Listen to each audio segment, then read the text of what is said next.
indeed, President Sisi has put a grand vision for the country, making sure the nation reaches its prosperity and meeting people's aspiration. The government has put forward a comprehensive economic reform program, and I would like to highlight it's homegrown. It has been done in consultation with the various stakeholders of society. And yes, it has been supported by various international financial institutions, including the IMF, the World Bank, African Development Bank, but also our partners from the EU. There has been a lot of progress, and we've already achieved, definitely in the medium term, a lot of positive outcomes. We can see that in the growth of GDP that has gone across the 5%, reaching 5.4%, and projections are even much higher, not just by the government, but also by the international institutions. Finally, for the first time in so many years, we have a surplus in our balance of payment. And more important, we really care about job creation, and there has been a drop in unemployment rates and definitely a surge in foreign direct investment, and that's very rewarding. We know we still have a long way to go, and that was very clearly outlined by His Excellency the President in his inauguration speech at the Parliament, but also reiterated by our Prime Minister a few days ago at Parliament.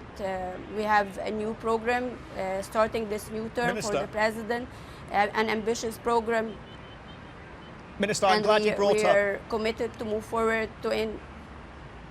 Yes, Minister, I'm glad you brought up the issue of unemployment, because unemployment, as I understand it, in your country is running close to 12%. So increasing investment in manufacturing and services that will help job creation.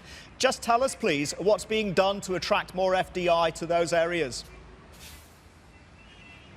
I'm glad you brought up this question, and maybe it's important to update you with the latest figures on unemployment. In fact, unemployment did go down significantly this quarter. We're now even below 10.6%, which is significantly lower than the figure that you've highlighted.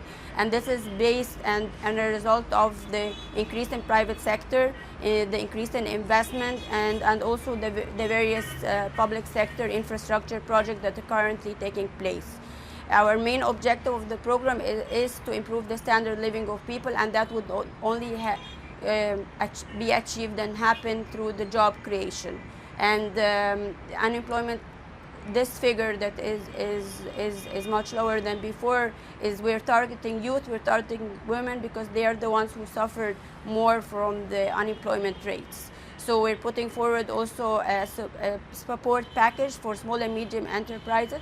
Startups are a priority on the agenda, and we're providing a package of not just financing, but more important, the technical assistance and the knowledge that the young people need to meet their aspiration and get the kind of jobs they need.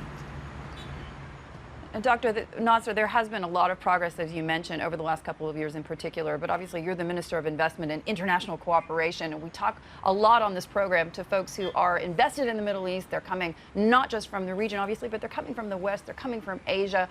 There is still concern about that red tape when it comes to getting involved in Egypt. What can you tell us about how that's evolving? Yeah, Hadley, we're repositioning Egypt as a global investment destination. So we've moved forward with the comprehensive improvements in the business environment, legislative reforms, which include not just the investment law, but also the companies law, the bankruptcy law, the registry law for movable assets, because we care about the young investors too.